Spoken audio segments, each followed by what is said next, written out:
Voici ce que ce plan révèle vraiment, une guerre que Trump veut faire passer pour maîtriser, alors qu'elle ressemble surtout à une crise qu'on rebaptise pour mieux la vendre. Donald Trump vient de présenter son plan B sur le nucléaire iranien. Il lui a donné un nom, le cercle de la mort. Le principe est simple à énoncer: tracer un périmètre autour des 3 sites nucléaires iraniens, Fordo, Natanz et Isfahan. Surveiller ce périmètre en permanence depuis l'espace grâce à la Space Force américaine et frapper immédiatement quiconque tenterait d'y pénétrer ou d'y mener une activité suspecte jusqu'à ce qu'un accord soit conclu. Trump a dit lui-même: si quelqu'un s'approche de l'endroit, nous le saurons et nous le ferons sauter. Dans le manuel de communication trumpien, quand une impasse devient trop visible, on lui donne un nom spectaculaire. Et on espère que les caméras feront le reste. C'est une formule, elle est claire, elle est spectaculaire et elle est truffée de problèmes que personne dans l'entourage de Trump ne semble vouloir énoncer publiquement. Derrière ce plan du cercle de la mort, derrière les mines découvertes dans le détroit d'Ormuz et derrière l'appel téléphonique long et intense entre Trump et Netanyahou, il y a 3 réalités que les analyses de surface ne donnent pas. La première, c'est de comprendre pourquoi le cercle de la mort est techniquement et politiquement non soutenable dans la durée, pas parce que les États-Unis manquent de satellites, mais parce que l'Iran a des tunnels et parce qu'une surveillance permanente de sites nucléaires en territoire ennemi n'a jamais été maintenue sans guerre ouverte. La deuxième, ce sont les mines dans le détroit d'Ormuz, au moins 10 identifiées par la marine américaine. Elle révèle un talon d'Achille documenté dans les capacités de déminage américaines et une arme psychologique qui bloque les assureurs autant que les navires. La troisième, c'est la fracture entre Trump et Netanyahou. Un appel qualifié de long et intense, un désalignement visible sur la suite du conflit et une phrase de Trump qui dit « Tout Netanyahou fera ce que je lui demande ». Cette phrase n'est pas une affirmation de contrôle, c'est un rappel à l'ordre public. Et les rappels à l'ordre public n'arrivent que quand le contrôle privé a échoué, quand il faut rappeler publiquement qu'on contrôle son allié. C'est souvent que le contrôle a déjà quitté la pièce avant la conférence de presse. Il faut commencer par le cercle de la mort. L'idée a été proposée au président par le sénateur républicain Lindsey Graham, connu pour ses positions bellicistes et sa proximité avec Trump. Elle part d'un constat réel. La récupération physique des stocks d'uranium enrichi à 60% est une opération qui n'a jamais été réalisée en conditions de guerre. Les tunnels iraniens dans lesquels cet uranium est stocké ont été partiellement obstrués par les frappes américaines. Personne ne sait exactement où se trouvent les matières, à quelle profondeur, dans quel couloir encore accessible. Même les Iraniens pourraient avoir du mal à y accéder eux-mêmes. Face à cette réalité, le cercle de la mort propose une alternative, puisqu'on ne peut pas récupérer l'uranium. On empêche les Iraniens de le récupérer eux-mêmes. On surveille les sites depuis l'espace et on frappe quiconque s'en approche. Cette logique a une cohérence de surface. Elle en a moins quand on l'analyse en détail. C'est la solution préférée des communicants pressés quand on ne peut pas résoudre le problème. On annonce qu'on va le surveiller avec un nom qui fait trembler les plateaux télé. Le premier problème, ce sont les tunnels. L'Iran est le pays qui a le plus développé au monde la doctrine de la guerre souterraine. Ses installations militaires et nucléaires les plus sensibles sont reliées par des réseaux de tunnels dont la cartographie complète est inconnue des services de renseignement américains. Si l'accès au site se fait par des entrées souterraines non visibles depuis les satellites, le cercle de la mort ne surveille pas les entrées réelles. Il surveille des sorties de secours que les Iraniens n'utiliseront pas. Le deuxième problème, c'est la durée. Maintenir une surveillance militaire permanente et une capacité de frappe immédiate au-dessus de sites en territoire ennemi n'est pas une opération de quelques semaines.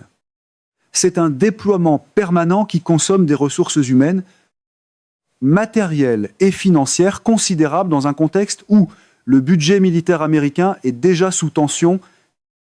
où le Congrès commence à voter des textes limitant les pouvoirs de guerre du président et où l'opinion publique américaine s'interroge sur la durée de ce conflit. Maintenir ce dispositif dans la durée est un engagement politique considérable. Pour l'affichage, cela tient en une phrase pour le Pentagone. Cela ressemble plutôt à une facture sans date de fin. Le troisième problème, c'est la riposte iranienne. Trump dit que si quelqu'un s'approche des sites, on le fera sauter. Mais les Iraniens ne vont pas regarder les Américains installer ce dispositif sans réagir. Chaque frappe américaine sur un technicien iranien qui s'approche d'un site nucléaire sera présentée par Téhéran comme une violation de souveraineté, comme un acte de guerre continu, comme une justification pour ses propres escalades. Le cercle de la mort ne met pas fin à la guerre, il la transforme en guerre permanente de basse intensité autour de 3 points géographiques précis. Le quatrième problème est le plus fondamental. Personne ne sait exactement où se trouve l'uranium. Trump dit que la Space Force surveille la zone et peut identifier le nom et l'adresse de quiconque s'en approche. C'est une affirmation de capacité de renseignement qui n'est pas vérifiable indépendamment. Et les données classifiées américaines publiées ces dernières semaines ont montré une surestimation des dégâts infligés aux installations iraniennes. Si le renseignement américain s'est trompé sur l'état des lanceurs de missiles, il peut se tromper sur la localisation précise des matières nucléaires. Chess trompe. L'assurance vient souvent avant la preuve, surtout quand la preuve exige un niveau de classification très pratique pour ne pas être vérifié. Ce que le cercle de la mort révèle en réalité, c'est l'impasse dans laquelle se trouve Washington sur la question nucléaire. Ni la destruction des installations, ni la récupération physique de l'uranium, ni la pression diplomatique n'ont produit le résultat voulu. Le cercle de la mort est la quatrième option après l'échec des 3 premières. Et c'est une option qui transforme un problème à résoudre en problème à surveiller indéfiniment.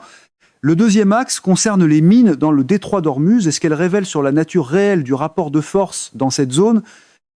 La marine américaine vient d'identifier au moins 10 mines dans le détroit d'Ormuz. Le type exact de ces mines n'a pas été officiellement précisé, mais on connaît les systèmes que l'Iran utilise historiquement et les hypothèses sont documentées. Il y a 2 catégories principales. Les mines amarrées qui se déclenchent au contact des navires grâce à des capteurs de pression ou de proximité, et les mines dites collantes qui reposent sur le fond marin et remontent pour se fixer sur la coque des navires lors de leur passage. Ces 2 systèmes sont dans l'arsenal iranien depuis des décennies. L'Iran les a utilisés pendant la guerre des tankers dans les années 1980. Il les a perfectionnés depuis, 10 mines identifiées. Ce chiffre mérite d'être mis en perspective. Les estimations sur le nombre total de mines que l'Iran aurait déployées dans le détroit d'Ormuz variaient depuis le début du conflit entre plusieurs dizaines et plusieurs centaines selon les sources. 10 mines identifiées sur une estimation potentiellement bien plus élevée signifie que le travail de détection est loin d'être terminé. C'est là que se trouve le talon d'Achille documenté de la marine américaine dans ce théâtre précis.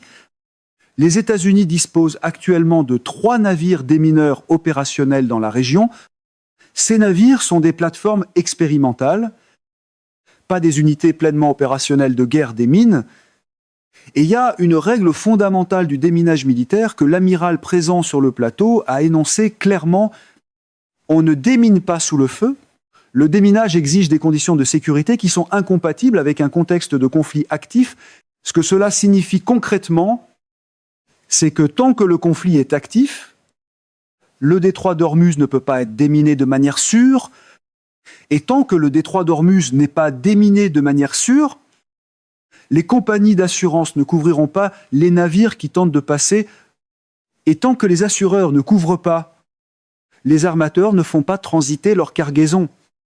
Même si militairement le passage est théoriquement possible, c'est ici que la réalité corrige le slogan « On peut proclamer la puissance militaire à la télévision », mais un assureur qui refuse de couvrir un navire peut bloquer plus sûrement qu'un discours de campagne.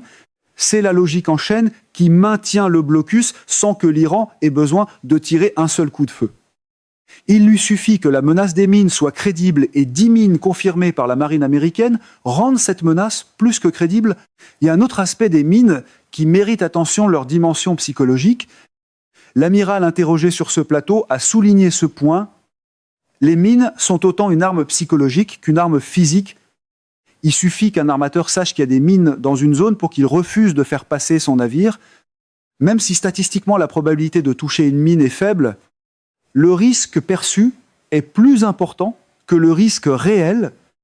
Et dans l'industrie maritime, où un seul incident peut représenter des centaines de millions de dollars de pertes, la gestion du risque perçu prime sur le calcul probabiliste, mais il y a une évolution significative dans la situation du détroit d'Ormuz cette semaine. Un pétrolier sud-coréen a passé le détroit d'Ormuz, au moins 2 navires chinois également, et les marchés pétroliers ont réagi immédiatement. Le prix du baril est reparti à la baisse. Ces passages ne signifient pas que le blocus est levé. Ils signifient que certains pavillons, sous certaines conditions, avec certains arrangements avec l'Iran, peuvent faire transiter leur cargaison. C'est la confirmation en pratique d'une analyse déjà visible depuis les épisodes précédents du conflit. Le péage iranien fonctionne déjà de facto pour les pays qui acceptent de le payer. Chine, Corée du Sud, Pakistan.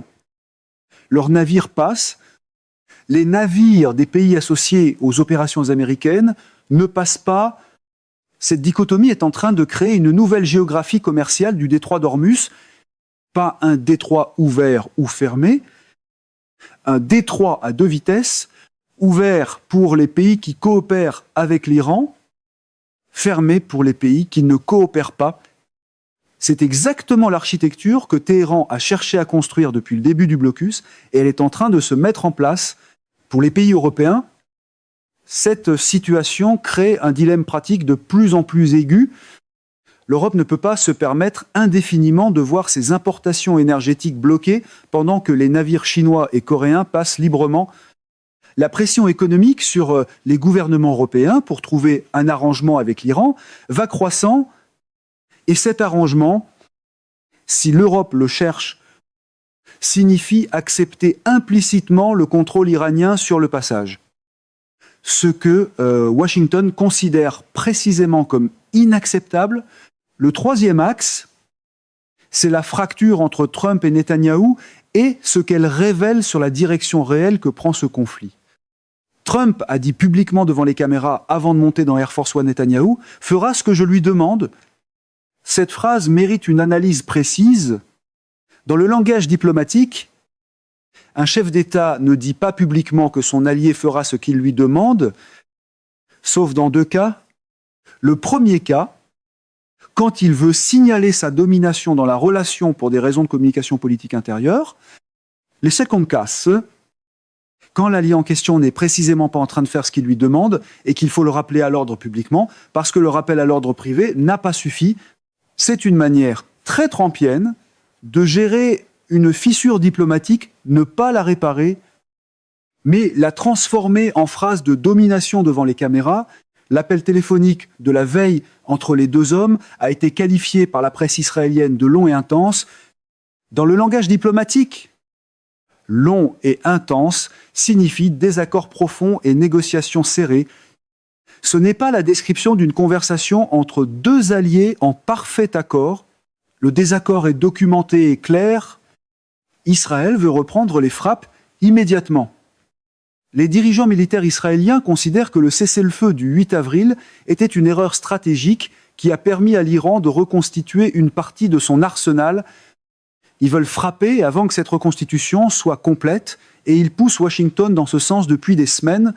Trump ne semble pas vouloir reprendre les frappes immédiatement, non pas parce qu'il a abandonné ses objectifs déclarés sur le nucléaire iranien, mais parce que les contraintes s'accumulent, le budget, le Congrès, l'opinion publique, les négociations en cours sous médiation pakistanaise et probablement les discussions de Pékin dont les effets commencent peu, être à se faire sentir quand les contraintes s'accumulent. La stratégie change souvent de nom avant de changer de direction. Cette divergence entre Washington et Tel Aviv sur le calendrier est stratégiquement importante pour une raison précise. Israël et les États-Unis ne partagent pas exactement le même calcul dans ce conflit. Pour Israël, l'objectif est existentiel et permanent: empêcher l'Iran de développer une capacité nucléaire militaire, neutraliser les proxys iraniens dans la région, réduire durablement la puissance militaire iranienne. Ce sont des objectifs à long terme pour lesquels Israël est prêt à continuer les opérations aussi longtemps que nécessaire pour Trump. Les objectifs sont plus complexes. Il y a l'objectif déclaré empêcher l'Iran d'avoir la bombe, mais il y a aussi les midterms, les budgets, la crédibilité présidentielle et une variable que Trump a mentionnée explicitement. Il ne veut pas que des centaines de milliers de soldats américains meurent. Il a cité les 13 morts américains dans ce conflit comme preuve de la retenue américaine, en les comparant aux centaines de milliers de morts d'autres guerres. Ce calcul humain et politique est réel chez Trump et il oriente ses décisions autant que ses objectifs géopolitiques déclarés. Il y a aussi un signal qui est passé presque inaperçu dans les déclarations de Trump cette semaine. Il a dit que la guerre allait se terminer très rapidement. Il a dit aussi qu'il ne voulait pas voir des soldats tués. En mentionnant les négociations en cours avec une tonalité différente de ses déclarations habituelles, moins de menaces directes, plus de références à une résolution pacifique possible, ce changement de tonalité, même subtil, mérite attention parce que dans la communication trumpienne, les changements de ton précèdent souvent les changements de position.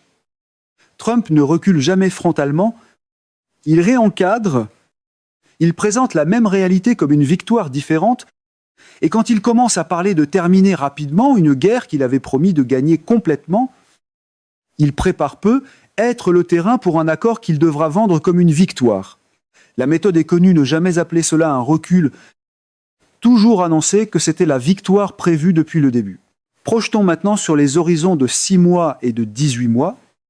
Dans 6 mois, la question centrale sera le cercle de la mort. Est-il encore opérationnel ou a-t-il été abandonné? Si Trump maintient ce dispositif, il entrera dans une guerre de surveillance permanente dont le coût politique intérieur va croissant. Le Congrès a déjà voté un texte limitant théoriquement ses pouvoirs de guerre avec 4 républicains votant pour. Ce n'est pas encore une majorité, mais la trajectoire est claire. Chaque semaine supplémentaire de conflit sans résolution visible renforce la coalition parlementaire qui veut mettre fin aux opérations. Si Trump abandonne le cercle de la mort et conclut un accord avec l'Iran, cet accord devra satisfaire à 2 contraintes simultanées: être présentable comme une victoire devant l'opinion publique américaine et être acceptable pour l'Iran sans ressembler à une capitulation devant les gardiens de la révolution. Ces 2 contraintes sont difficiles à satisfaire simultanément, mais elles ne sont pas impossibles à réconcilier si un médiateur crédible, la Chine en premier lieu, fournit le cadre diplomatique qui permet à chaque partie de présenter le même accord de manière différente à son propre public. Dans 18 mois, le bilan de cette séquence sera lisible dans ses grandes lignes. Soit un accord a été conclu et l'Iran a accepté un gel vérifiable de son programme nucléaire en échange d'une levée partielle des sanctions. Dans ce cas, Israël sera le grand mécontent de la séquence. Il aura voulu continuer les frappes. Trump l'aura arrêté et la relation israélo-américaine aura traversé une crise qui, même surmontée en surface, aura laissé des traces profondes. Soit aucun accord n'a été conclu, les frappes ont repris et le conflit continue. Dans ce cas, le cercle de la mort sera soit opérationnel avec tous les coûts que cela implique, soit aura été percé par les tunnels iraniens que les satellites ne peuvent pas surveiller.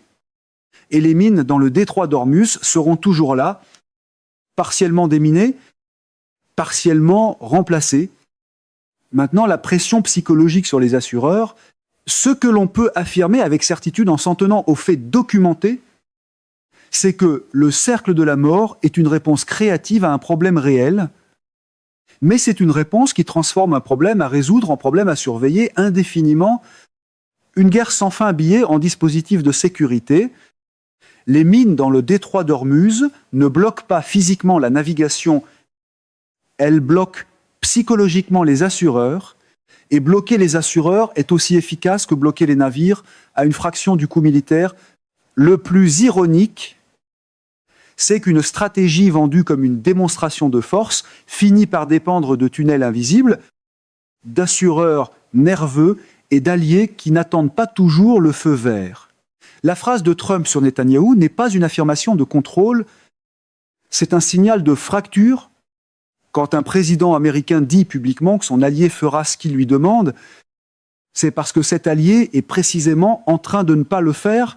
Si Trump conclut un accord avec l'Iran qui inclut un gel de l'enrichissement sans destruction complète du programme et qu'Israël considère cet accord comme insuffisant pour sa sécurité, les Israéliens pourraient-ils frapper unilatéralement les sites iraniens malgré l'accord américain? Et si oui, qu'est-ce que cela dirait de la capacité des États-Unis à contrôler réellement les paramètres de ce conflit? C'est une question qui dépasse le cadre de cette guerre.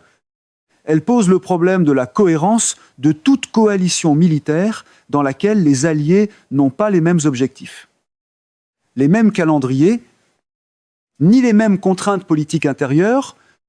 Israël et les États-Unis partagent un ennemi commun.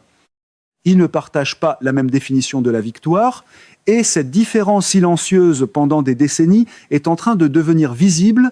C'est une question inconfortable pour Washington, pour Tel Aviv et pour tous ceux qui pensaient que la relation américano-israélienne fonctionnait comme une alliance à sens unique, où Israël suit Washington